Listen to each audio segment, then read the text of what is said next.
Christmas 1975.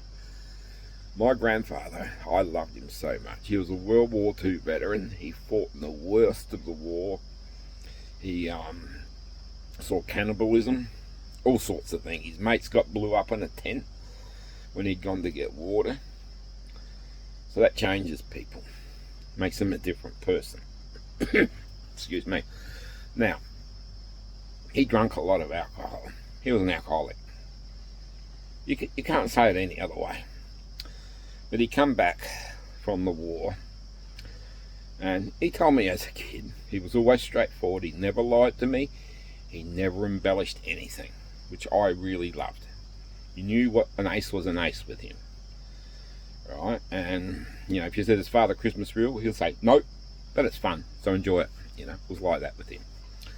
So, he found my grandmother a sailor's uniform there and found out she'd been having an affair with someone else. So their marriage dissolved. And my mother and uncle become wards of the state, because back in that era, a man could not raise children. He had to get a trade. So he became an electrical engineer. And he became a pearl diver, an adventurer. He went to the top of Australia, overland expeditions when no one thought about it. He travelled all over the outback. He was a big adventurer, and I really loved that because I'm a very adventurous person. So I used to go with him on school holidays, and he lived right out in the outback of Australia at a little town called Andamooka. It was an opal mining town. No electricity. Well, eventually he did put all the electricity on for the town. And wow, this place was rough and ready. It was crazy. It had more pubs than anything. It was hard drinking, but it was people from all over the world. Every nationality you could think of would go there to mine opal.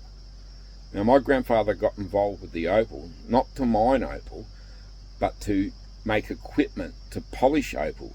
And he invented all the original opal polishing equipment to make opal so they could be used in rings. And he was more about the electrical application side of building machinery, right?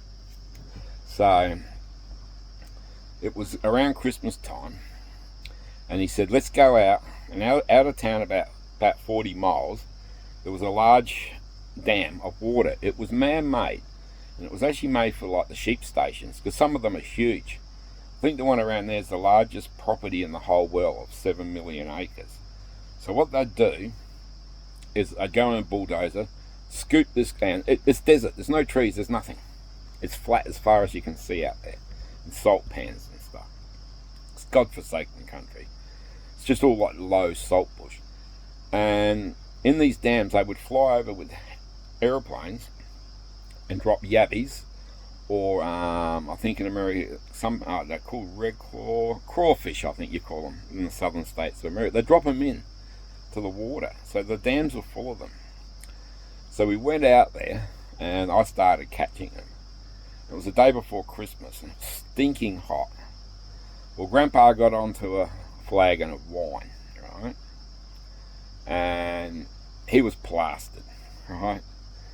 And I was only 15. I wasn't old enough to have a license, but I could drive. I could drive his old Land Rover, no problems at all. I learnt to drive when I was 13. I said, "I'll drive us back in." "Oh, no. So he reversed it back, didn't see the big ditch, and he got it stuck straight down into this big ditch, right? So we were stranded there. And we had a stick of salami, 3 tins of peas, and I think we had about 20 gallons of water.